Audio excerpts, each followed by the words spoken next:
remember being a little kid, and like many little kids, I played games like cops and robbers. And it's a simple enough concept. The cops are the good guys, and the robbers are the bad guys.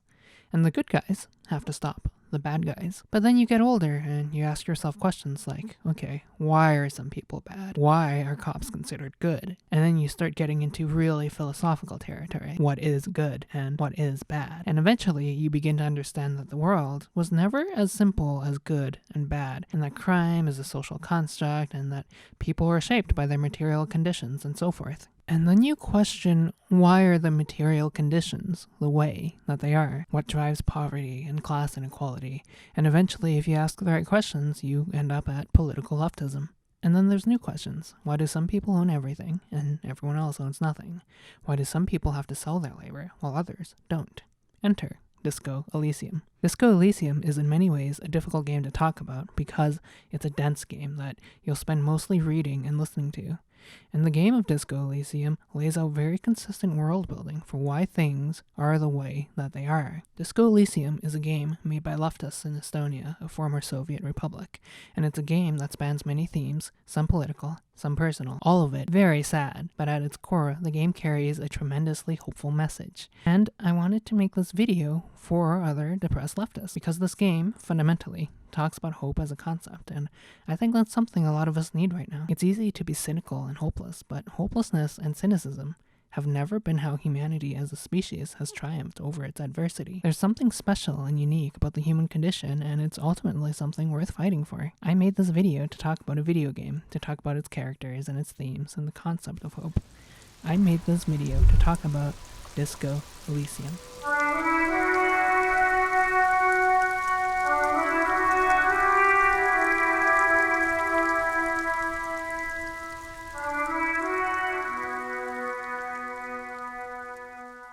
Part 1. Harry Dubois. In Disco Elysium, you play as Detective Harry Dubois, only you don't know that when you start the game. Let me explain. The game begins with this black screen, where your ancient reptilian brain is trying to lull you back into unconsciousness. These voices are scary and primal. There is nothing. And represent your character slowly waking up into this trash hotel room.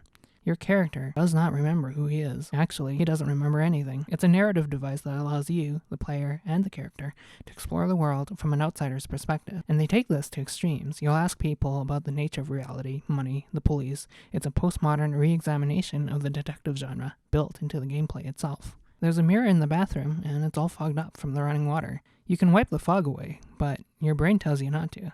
You can listen to it if you want, or you can ignore it, like how I ignore my creditors. The game is about choices, and how choices have consequences now and into the future. Yeah, sure, I'll pay you back. Wipe the mirror, and you get this portrait of a bloated man trying to make an inscrutable expression. Is it joy? Perhaps wonder? Neither. It's the expression of someone suffering from severe alcoholism, something that will be a recurring theme in the game. Head outside your room and talk to this person. You can flirt with her if you want.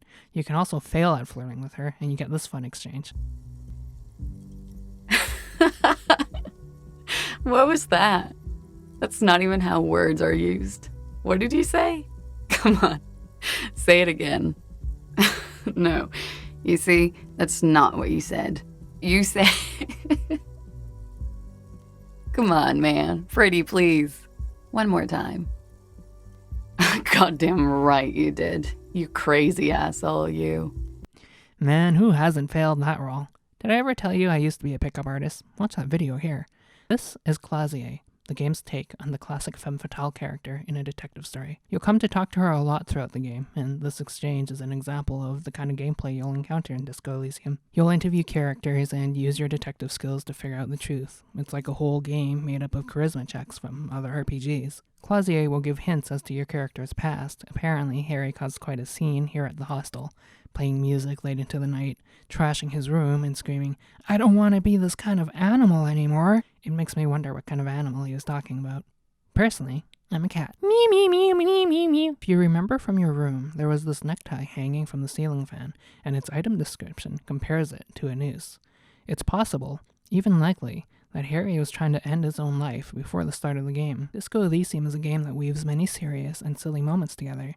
It's a tough line to walk, but I think it does it well. Something has clearly gone into Harry. Something has been bothering him so much it drove him to this apocalyptic bender and potentially led him trying to take his own life. But what? What would drive a man to this much self-destruction?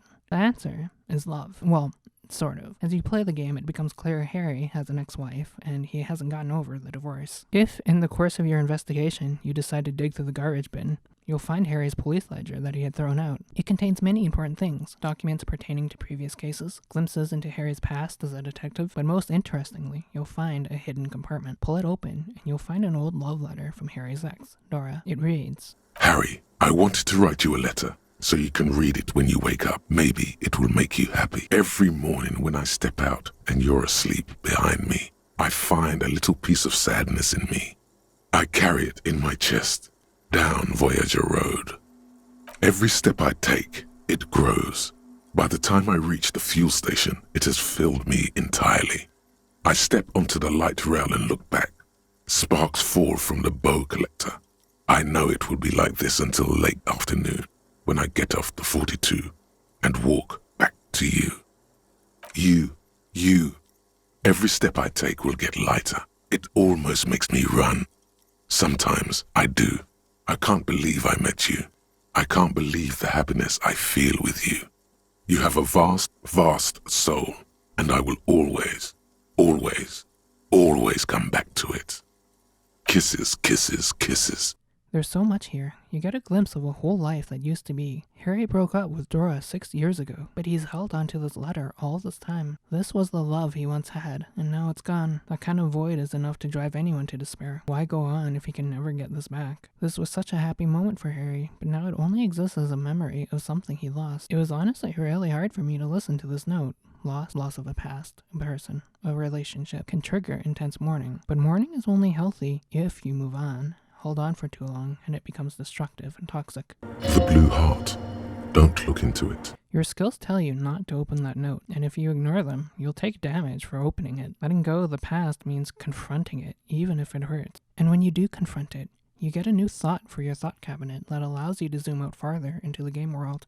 Confronting the past here has literally given you more perspective. It's little touches like this that have endeared this game to me. This ledger is only one piece of Harry's missing police gear. Throughout the game, you'll find more, and you'll metaphorically put Harry back together as a detective. Head downstairs, and you'll meet your other half for the rest of the game, Lieutenant Kim Kitsuragi. If Harry is a loose cannon, playing by his own rules, then Kim is the straight man, often reeling in your character's nonsense and approaching things with by-the-books procedure. It's a classic dynamic, and it works well here. Kim suggests that you interview the cafeteria manager, Gart, and you'll find out that you owe this establishment a lot of money. Kind of like how I owe my creditors a lot of money. No, she's not here. She's not here. She got eaten by sharks, okay? This is your first taste of capitalism in the world of Disco Elysium, because right now, there is nowhere else for your character to stay. Something that threw me off about the world of Disco Elysium is that the police aren't a powerful institution like how they are in real life, and there's a lot of lore reasons for that I won't get into right now, but suffice to say, people will try to bribe you as you play the game. You can take the money if you want, I usually did, but it's an example of money's corrupting influence on the world, which conveniently brings me to Part 2. The world of Disco Elysium. When you step out into the game world for the first time, you're greeted with this brassy, melancholic music that sounds forlorn and even a bit sad.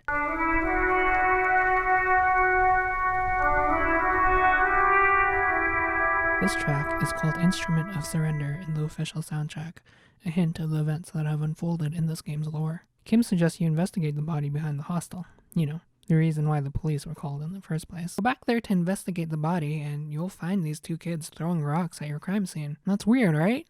Why aren't you in school? Talk to them, and you'll see for yourself the social problems facing the society. If there ever was such a thing as an ugly kid, then this is it. He's almost exquisite in his ugliness, like a gremlin. Right in the dick, Kuno! Get him right in the dick! Can't talk, pig. Shit's coming up strong. Throwing rocks. The kids badmouth you and Kim constantly. You can choose to ignore them or yell at them like I did. When I first met these kids, I honestly found them to be incredibly annoying. As you learn about them, their behaviors start to make sense, and you go from being annoyed at them to feeling really bad for them. Kuno is abused by his alcoholic father. You can visit his rundown home later and see for yourself the kind of environment he's growing up in, one surrounded by drugs and alcohol. Ask Kuno about Kuno S, and he tells you that he just found her in the hall one day, cold and soaking wet. She was in the hallway, dripping wet, by the fucking shoe rack, in the dark. Kuno's got no fucking idea. Her hair was all wet. I think she pissed on the floor too. She was there for 3 days, in the corner, every time Kuno went out. He believes that she's killed other people before, and a drama and half-light skill check will suggest to you that this is likely true. And all of a sudden it hits you. There is no school for these kids to go to. There's no one really even looking out for them. There's not even a playground, and that's why they're out here throwing rocks at a corpse. These kids don't have a future. You're looking at the future forming right before your very eyes in these kids, and it's ugly and loud and aggressive because that's all they know. It's what they do to survive. All the time and energy that should be going towards having a childhood is spent on survival.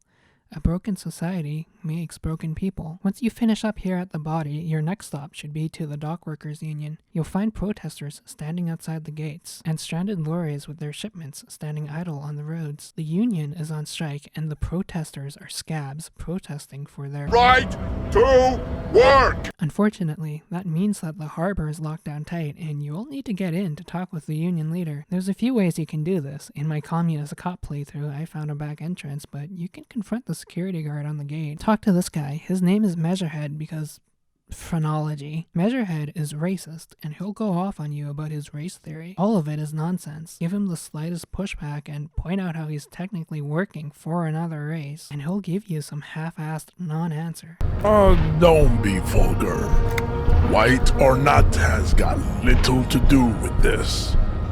The race enigma runs much deeper than that. It's the kind of nonsense fascists are prone to. Like if you talk to this racist lorry driver, he's literally just called racist lorry driver by the game, he'll insult Kim, who, in turn, will viscerally tear apart this guy's ahistorical understanding of race relations. Don't you welcome to Revacholmi. My grandfather came here from a 3,000-year-old racist isolationist culture, while your ancestors came to this island a mere 300 years ago. Every school of thought and government has failed in the city, but I love it nonetheless. It belongs to me as much as it belongs to you. These are the kind of conversations you'll only really get into as a leftist who has spent too much time arguing with fascists online. And it's funny in a uniquely leftist manner of satire that's hard to communicate to people who haven't been on Twitter at 2 a.m. antagonizing the alt-right, but they just make it so easy. Once you make it past the gate, head on over to the union offices and speak with Everett. Everett is an abrasive man. His voice is nasally, and he acts with the demeanor of a used car salesman. Welcome, Mr. Dubois, Mr. Kitsuragi. It's good of you two to stop by. And he also has your character by the balls. You'll need his help for getting potential suspects to talk to you, or bringing down the body. In your conversation with Everett, you realize your firearm is missing. You know, your gun, the thing that police are known for having, that thing that's so fundamental to the identity of a cop that it's on the cover for the game. Everett will all but admit that he knows exactly where your gun is, but if you want it, you're gonna have to go do stuff for him. As you talk with the other characters, you get a more nuanced picture of Everett as a character. By heavens, why would he not be corrupt? We live in a harsh and disordered world, see? And in this world, the old man is corrupt for our benefit, and we know it. Appreciate it even. He is, personally, not too lavish. Okay, he's reasonably lavish, sure. That's his prerogative. It's not like you want a saintly demeanor on a corrupt motherfucker. That would be a manipulative illusion. Besides, there are no non-corrupt systems in the world anyway, and moralism is the most corrupt of them all. He is corrupt, but he's corrupt for the people. Everett is campaigning for every union member to become a member of the board of directors, but it's a bluff. He's aiming to control the docks, to seize the means of production, if you will. That is something that would go an enormously long way to lifting these people out of poverty. That's the beauty in Disco Elysium's writing. Everyone is flawed in a deeply flawed world. A monstrous system will make monsters, ever it exists, because capitalist exploitation and war drove Revachol and Martinez into poverty. Before Everett came, the workers didn't get healthcare or overtime. Those were things that had to be fought for, just like in real-life organized labor movements. The Union, the RCM, Revachol itself were all examples of the past haunting the present, like how Harry's alcoholism haunts his investigation.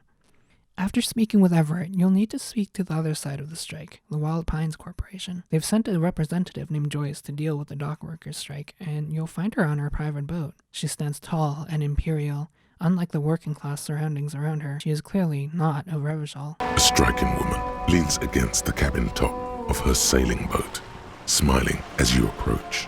Her green raincoat glistens with droplets. A silk scarf is tied around her throat. Good afternoon, officers. I'm Joyce. Joyce L. Messier. I represent the board of Wild Pines, the owners of the harbor. Joyce is one of my favorite characters in the game. She represents the ultra-liberal ideology. She's a career corporate woman who comes from the higher social classes. But unlike Claire, she comes off as quite likable and charming. Liberals often are. I am the vilest of the vile. A traitor. A devourer of nations and infants. I am an ultra. I am the nether creature of the Forbidden Swamp. I pushed the king under a shit wagon and betrayed the revolution. My kind surrendered the nation to financial colonists. I can see you thought we'd gone extinct. After all, no sane person identifies as an ultra-liberal anymore. Not in broad daylight. Joyce justifies her neoliberalism because she sees it as an inevitability. The communists were defeated, the fascists are irrelevant, capital has triumphed over the world of Disco Elysium, and the only way to survive is to get in on it. Her reasoning is cold and calculating, but it's also kind of true. You can beg Joyce for money and she'll just give it to you. However, if you do beg her for money, part of you feels ashamed, but part of you also really needs that money. There's no right or wrong answer here. I didn't take her money in my main playthrough because I didn't want to embarrass Kim. Joyce comes off as highly educated and well-spoken. You can have a really long conversation with her about politics and the nature of reality, and for most of it, she's fairly forthcoming. However, don't be fooled. She has an agenda too, and she'll play you just like Everett does. This woman is running circles around us. She might have known about your misplaced badge all along, or she's simply an adept improviser. Either way, we've played straight into her hands. Wild Pines sent her here to crush a workers' strike, to crush these people's only chance of escaping poverty in the name of corporate profit. And she didn't come alone. Wild Pines hired a mercenary group, a task force of super Pinkertons, to put an end to the strike. But the mercenaries have gone rogue. They don't answer to Joyce anymore. They barely did before, and now that one of them is dead, they've gone completely dark. Joyce hasn't heard from them in days, but she knows they're plotting a confrontation with the Union, an event, she fears, will end in bloodshed. Joyce asks you to investigate a potential drug ring. The Union is financing itself somehow throughout the strike, and she thinks that the legal drug trade is involved. I found myself wanting to help Joyce, even if she is a corporate stooge, because she was genuinely sympathetic to your character. As you talk to her, you get the sense that she was quite wild in her younger days. I can see that, yes.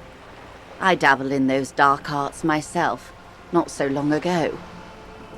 I assure you, it was a thoroughly supracultural phenomenon, all permeating, downright mandatory. Nothing infra about disco, baby. Those days are long behind me. And even in the early 30s, I would say I was more of a new girl. Disco was a minor, but still enjoyable facet of the whole thing for me. And she seems even a little remorseful that the revolution didn't work out. They landed here and ended the revolution. It was the moralist thing to do. There is bitterness in her voice, tempered with understanding. She is critical, but ultimately understands the cause. The moralists believe in keeping everything exactly the way it is. They believe in mineral rights, and not shooting people in the head. At least not in the same manner and volume as the others do. They are the long-standing provisional rulers of Revachol now, the coalition government. Joyce is an ultra-liberal out of a sense of fatalism. She examined the big picture and saw which way the winds were blowing, so to speak. But she is an agent of the ruthless capitalist machine that exploits people and entire nations. Not just any agent either. A skills check reveals that Joyce is pretty high up on the corporate ladder. Joyce is kind and sympathetic, but she can afford that luxury. Not everyone can. Speaking with Joyce and Claire will give you an idea of the bigger picture.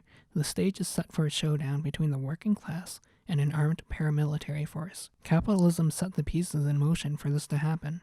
Capitalism kept Revachol in poverty and created the material conditions for men like Everett Clare to take power, and capitalism bought and paid for the mercenaries to crush organized labor. Almost all of the game's problems come back in some way to the defeat of communism, and through it all, you'll find people like Joyce who may be sympathetic to the damage caused by corporations, but ultimately never challenge the status quo that creates these problems in the first place. This is the beauty of Disco Elysium as a game, the way its characters both influence and are influenced by the world, the way the past affects the future in both geopolitics and on a personal level. Everyone finds something worth holding on to in this world, however wasted its opportunity. Just across from the whirling in rags is a building that's falling apart.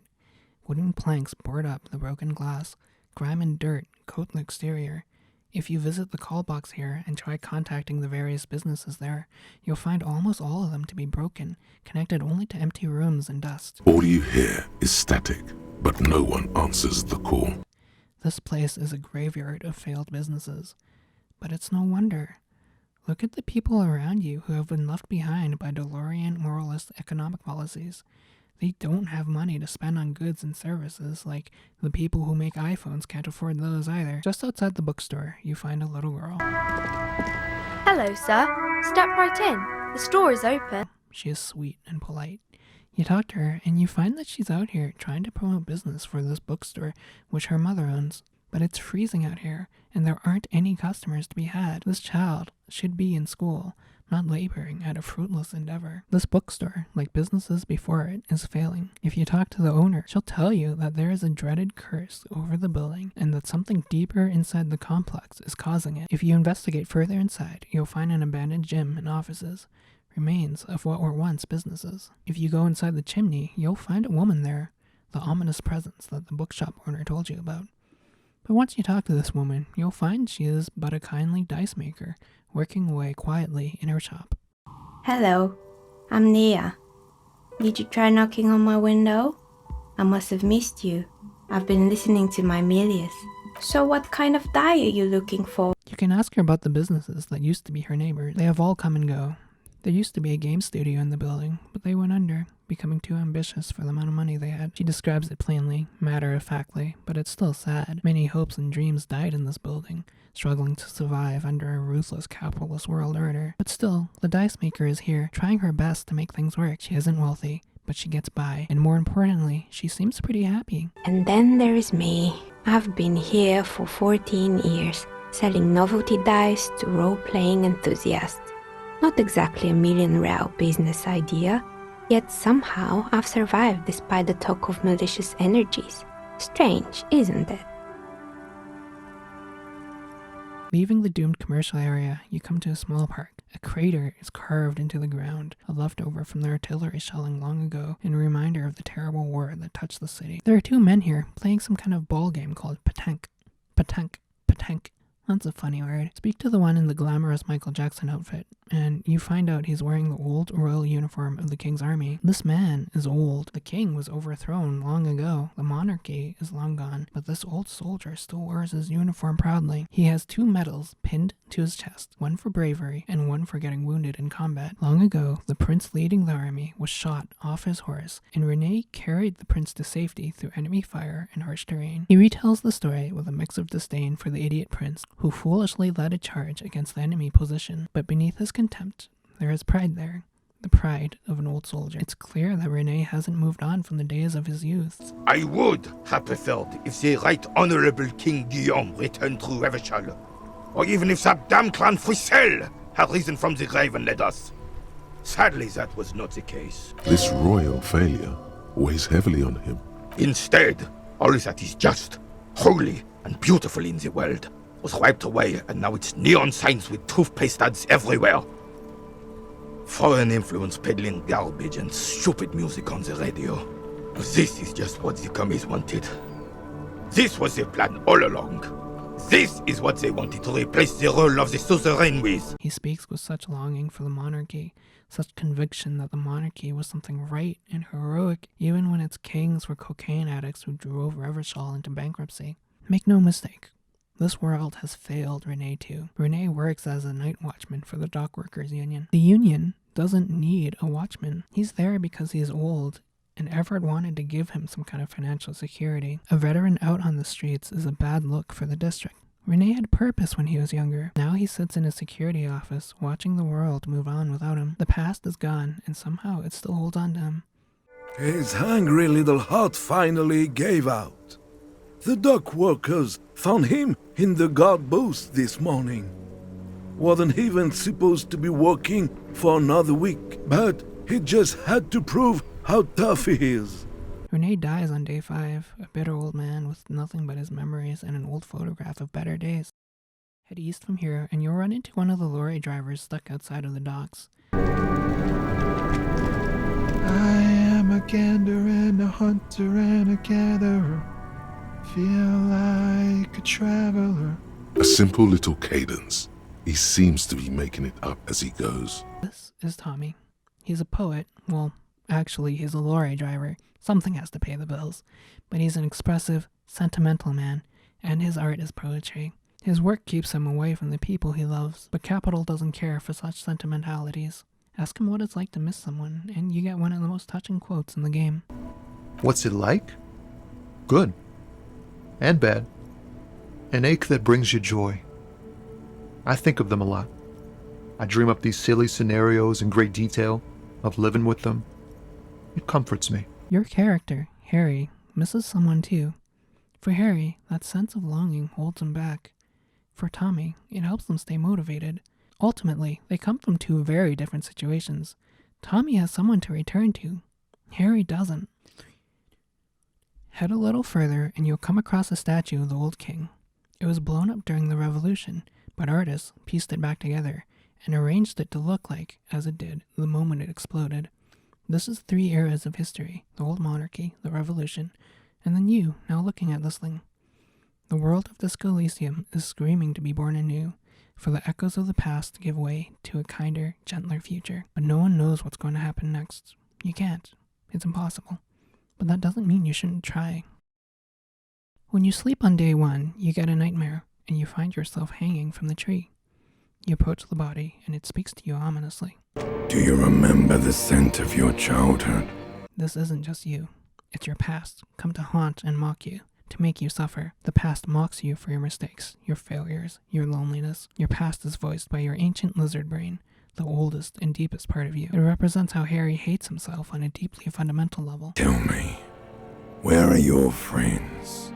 Human beings have friends, Harry boy. Where the hell are yours? There's also a disco ball above the corpse, spraying shards of light over the muddy ground.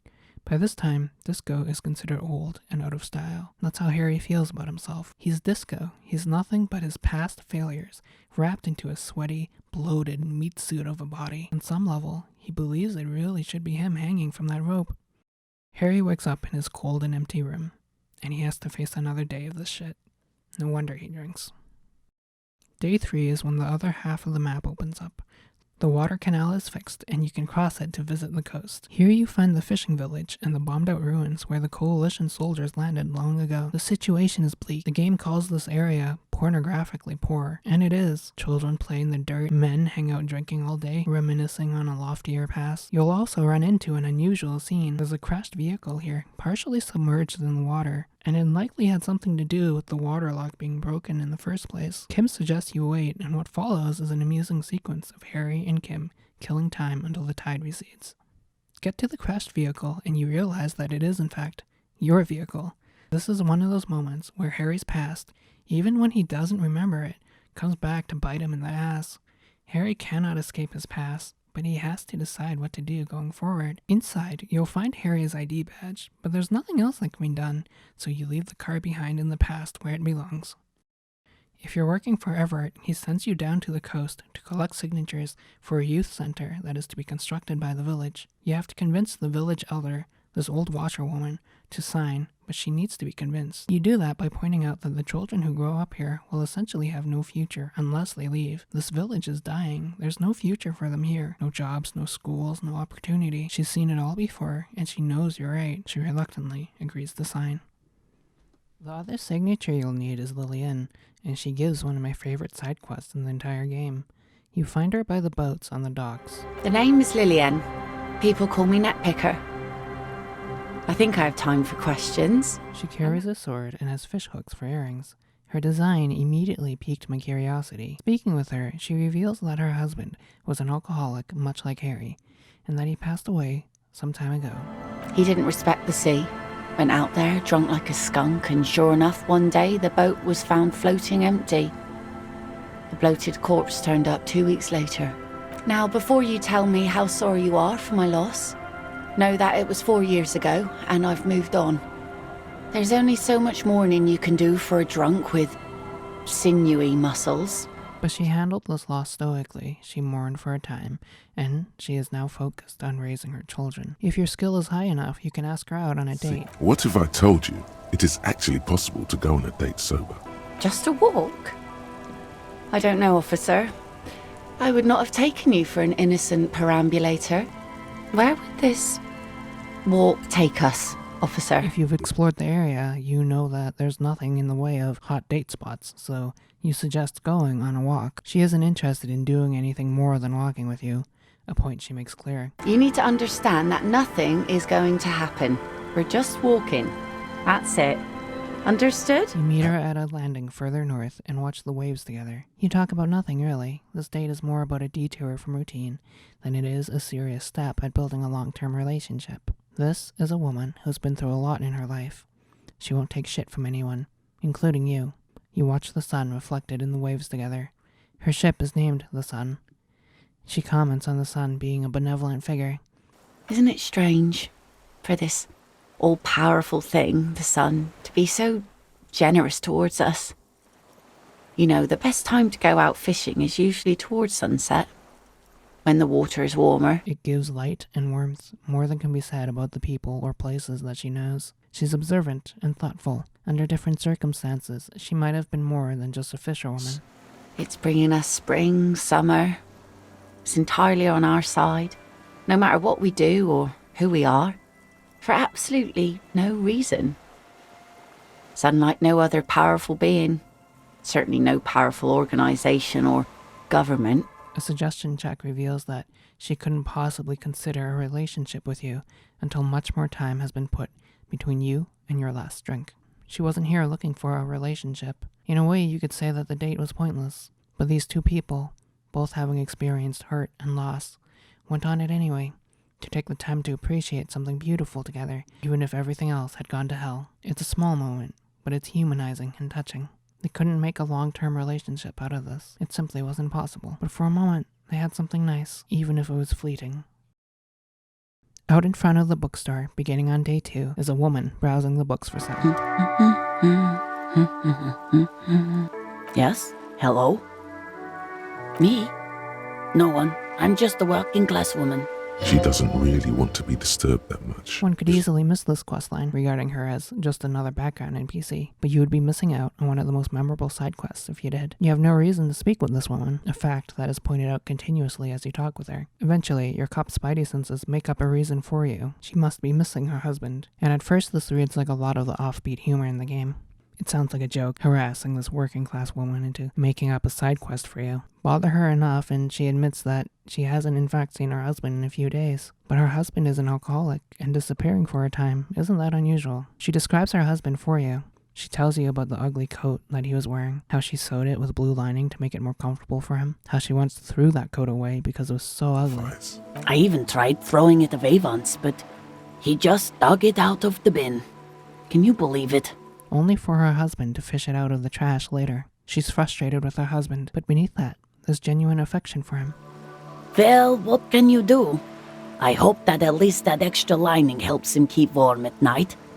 I wouldn't like him to catch cold. And she is a little bit worried that she hasn't seen him. You can make your way to the boardwalk on the coast. Harry stops as he approaches the end of the boardwalk. He smells the familiar scent of death and decay. Venture further, and you'll find the body of a man surrounded by empty liquor bottles.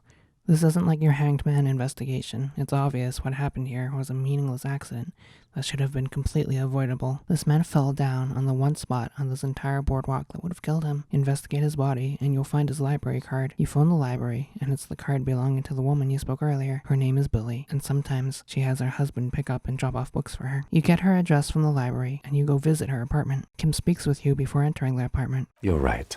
Let's talk this through. We have our first preliminary identification. In all likelihood, the deceased is the husband of Billy Méjean. We need to confirm these, as well as deliver the death notification to Billy herself. Now, delivering a death notification is never an easy task. There's a reason why it's often called the most stressful part of our job. This is why it's usually done in pairs.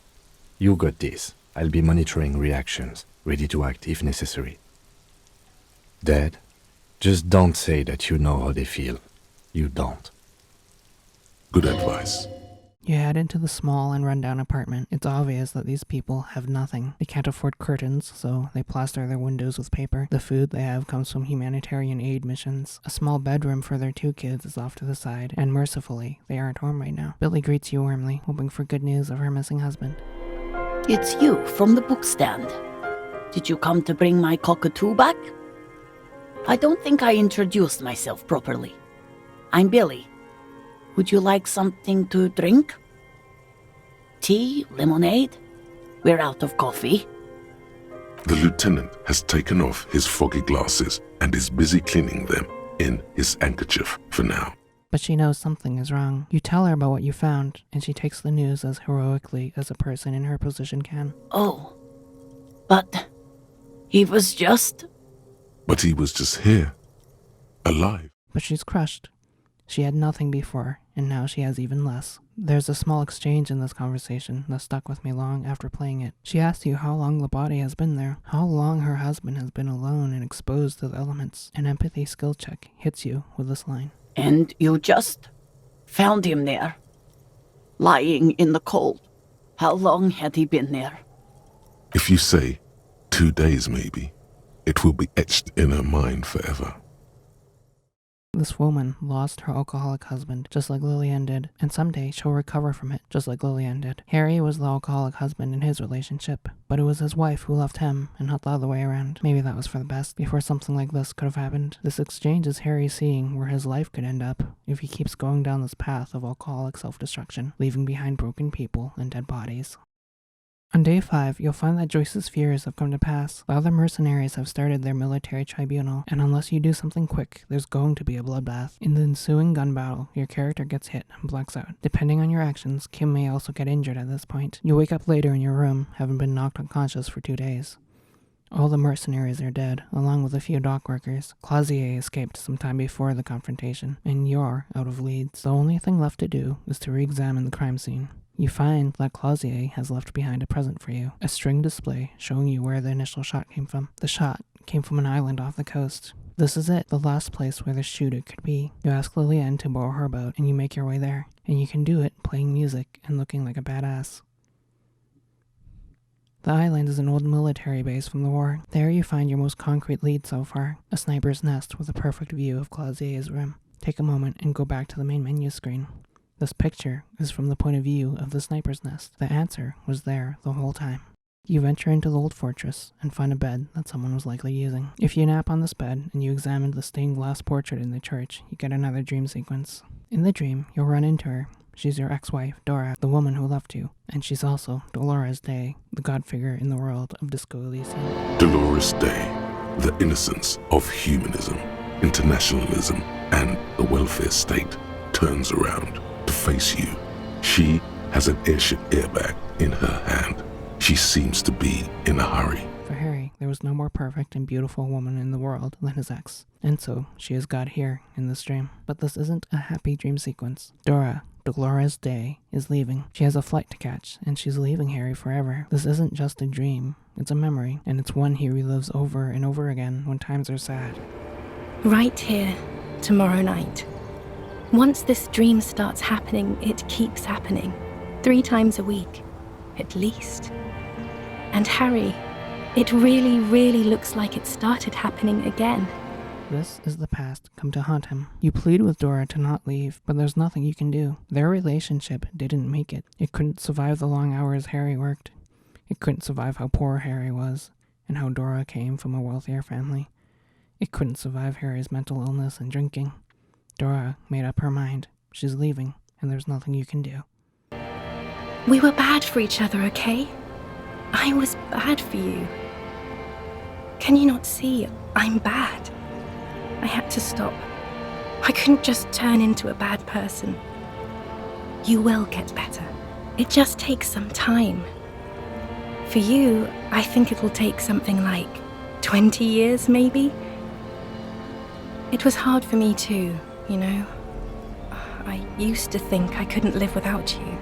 But I can. In his memory, she's still 32, the age that she was when she left him, and she's still perfect and beautiful in his eyes. He's holding on to an image of her that no longer exists anywhere, and it's destroying him. This is a heartbreakingly sad sequence to play. The breakup was 6 years ago, and Harry still struggles with it. His entire life has been on pause since that day, but reality marches forward with or without you. Dora leaves you again at the end of the dream, just like she did before.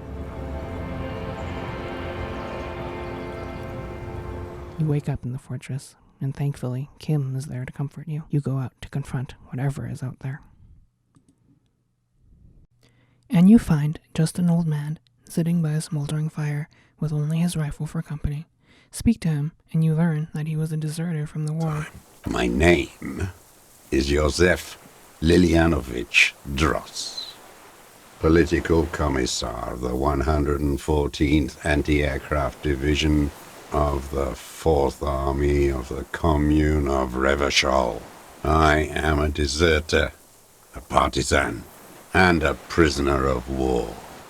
This is my termless surrender. He was only 15 years old when he was assigned to the Sea Fortress, a literal child soldier. He escaped the anti-communist death squads and has been spending the last 43 years out here in the wilderness, living in the margins of society. He's been here on this island, watching life pass by in Martinez through the scope of his rifle, foraging and stealing to survive. He's a man consumed by hate. He hates everyone, everything, from rock and roll music to the different characters you meet throughout the game. But mostly, he hates capitalists, the coalition that destroyed his beloved revolution. Ask him about his experience in the war, and he gives you this chilling quote. The mask of humanity fall from capital. It has to take it off to kill everyone. Everything you love, all the hope and tenderness in the world. It has to take it off just for 1 second to do the deed. And then you see it, as it strangles and beats your friends to death. The sweetest, most courageous people in the world. You see the fear and power in its eyes. Then you know that the bourgeois are not human. It's been decades since the war ended, but he'll tell you all about it like it happened yesterday. This was a man traumatized by a war that he saw and never managed to move on from. He calls you and Kim fascists, because for him, his ideological supremacy is all that he has left. He was indoctrinated by the communists. Everything is reactionary or bourgeois. He throws these words around like they mean something, but they don't. Not in this world. The communists lost the war 4 decades ago, and the survivors were hunted down and shot. He is the last one from that era. You need to convince him to drop his weapon. The gun is a relic from the war, and it's been with the deserter all this time. A pain threshold skill check will even compare it to a limb, but the gun is out of ammo and it's missing its scope. It's worn and patched together. The deserter puts the gun down, throws it away while comparing it to a walking stick. The weapon is old and broken, just like he is now. After doing so, he laments that The future teaches you to be alone. The present. The present to be afraid and cold. this is a man who hates the world and hates life. A rhetoric skill check remarks that it's likely that this man hasn't gone to speak with another human being in quite some time. Ask him who he is, and he'll give you a rank and a title from the communist army. In his mind, he is a soldier surrendering to you, an officer of the enemy army. Ask him about the murder. It doesn't take much at this point to get him to confess to the killing. I had them in my sights, both of them, him and the whore. I was breathing with them, in phase, and I pulled the trigger and flew on the air until I landed in his mouth. I didn't think I had a shot like that in me anymore. I did. I saw him kneel there with his mouth full of death, and that stupid look on his He face. shot the mercenary through the mouth with his rifle. When you ask him for a motive, he goes on a rant about coalition murderers, but that wasn't the reason. Not really. Press him further, and he gives you a real motive. He calls jealousy a reactionary concept, but then gives a jealous account of what he saw and felt. Clausier is everything the deserter doesn't like about modern society. The drugs, the drinking, the careless sexual expression. But still, she was something unlike him. She was young, alive, and beautiful. For all the hate that had consumed him all this time, some part of him still wanted to be human, to feel warmth and love and the touch of another person. He watched her through a hole in the wall and concluded, like you did, Clausier was broken inside too. Ask him directly about his feelings for Clausier. He admits to you that his hatred and revolutionary fervor are not enough to sustain a human life. There's nothing to hold on to. Only this. It's not enough. The coals of his eyes glisten suddenly, like stones dripping with water. Is he crying? Man needs to feel something else. In this fight, it helps if you have your eye on something there. It's weakness, I know. The day after he killed the mercenary, he comes back to watch Clausier, who he sees crying in her room. Whether out of guilt, or perhaps a longing to comfort, he brings her flowers and leaves them outside her room. Ask him about it, and he doesn't even understand why he did it. These flowers are called insulinden lilies. They would be attached to the uniforms of soldiers by their partners, as a symbol of good luck and a hope to return. If you ask Joyce about the communists, she'll tell you that they killed people too. Communism without humanity is as cold and indifferent as capitalism. The old deserter giving Clausier the flowers was him being a human. The old man is sick and he coughs up blood. An electrochemistry check reveals that the deserter is addicted to painkillers. It's sad what time and circumstance turned this man into. He lives here alone, forgotten by the world. The deserter is what life will look like for Harry if he holds on to the past, letting old trauma turn into anger and bitterness. The deserter has no future. The only time he mentions any future plans is about how he'll spend the rest of his life in an RCM prison. He had 40 years to integrate back into society, but he refused to. So great was his anger and despair at the world. Instead, he mourns his revolution perpetually. Now, you have a murder weapon, a motive, and a confession. It's enough to take him in. But not before you have the most magical encounter in the entire game. The reeds nearby begin to move, and from them emerges an enormous creature, over 3 meters in height. This is the Insulinden Phasmid, and curiously, you can communicate with it using your mind. Speak with the Phasmid, and you learn some interesting things about it. The Phasmid is a simple creature, existing from moment to moment to seek out sugars to feed upon. So simple is its brain that it lacks the capacity for understanding the world the way that humans do, and so it can't hold on to the past at all. It also secretes pheromones that can affect people's brain chemistry over extended periods of time. So, it's possible that the deserter's mere proximity to the Phasmid was partially to blame for how strongly he still feels about his politics after all of this time. But the Phasmid is a gentle creature. It's even a little bit afraid of you. This moment was an emotional encounter for me. The world of Disco Elysium is at the very end of late-stage capitalism. It's a world that's post-communism, post-disco, and surrounded by poverty. And yet, this creature that no one but a few people believe in is here. It's real. I was so grateful to have the rational and grounded Kim with me during this encounter. There's a point where he says that he sees the Phasmid too, and it's so validating to hear. You feel the lieutenant's hand on your back, and then you hear him say, I can see it. Thank God.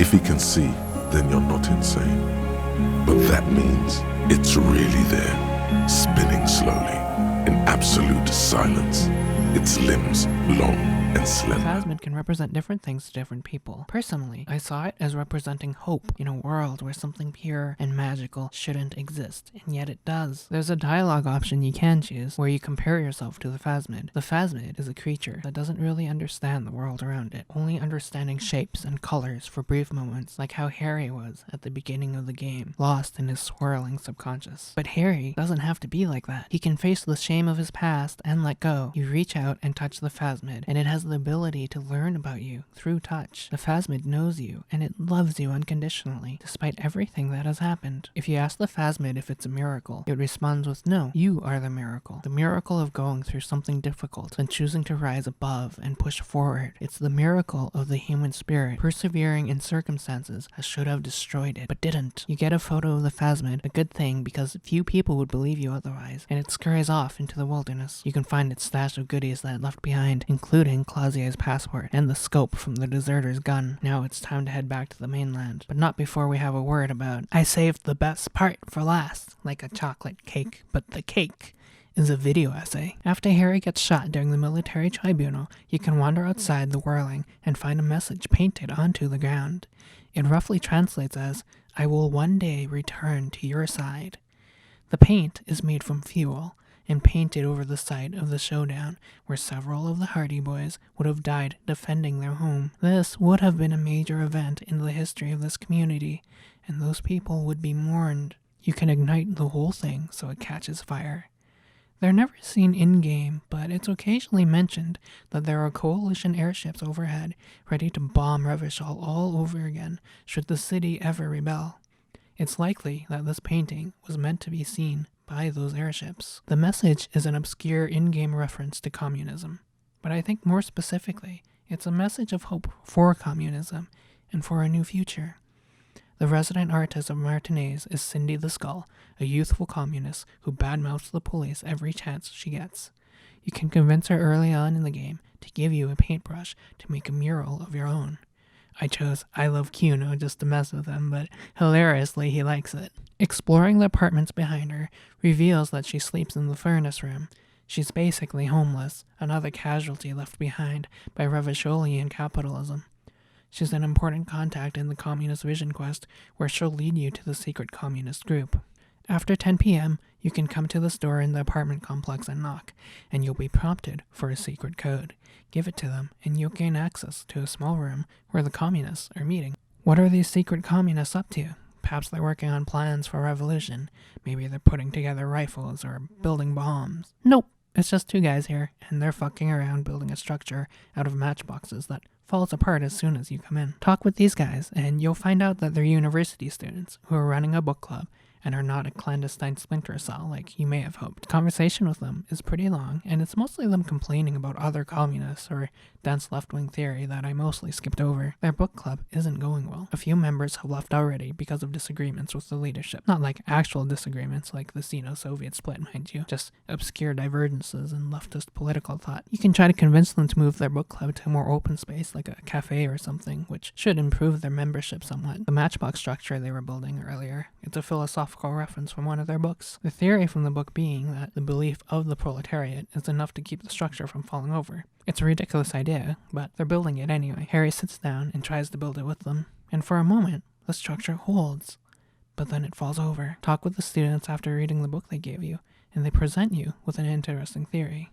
That the pale is the physical manifestation of longing for the past and of societal stagnation, and that the way to counter it is through revolutionary acts. The students are likely referring to political revolution, but your experience at the church hints that personal revolution may also be helpful. The past is everywhere in Revachol, in the battered buildings and the craters from the artillery, in the hearts of those unwilling to let go, and in a very real way it affects the lives of the characters you meet.